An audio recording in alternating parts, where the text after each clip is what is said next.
A winter storm is slamming parts of the nation, even though we aren't feeling the cold weather here yet. People in the middle of the country are trying to survive severe winter conditions. ABC's Alex Stone looks at the worst of the storm. From Portland, Oregon to Rapid City, South Dakota, record amounts of crippling snow.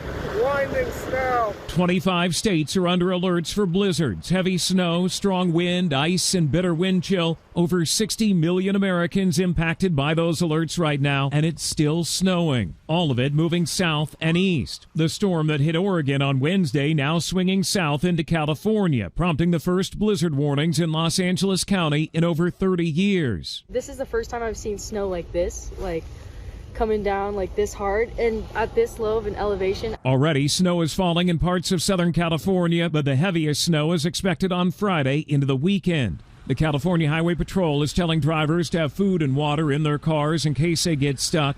Highways will likely be shut down, and many LA area drivers are not used to driving in snow. We almost never see this, maybe once in a decade if we're lucky. Already a light dusting of snow around the Hollywood sign. All of the weather is impacting flights again today. Hundreds of flights canceled. Portland and Minneapolis with the most cancellations. These snow plows at the Minneapolis airport trying to keep up.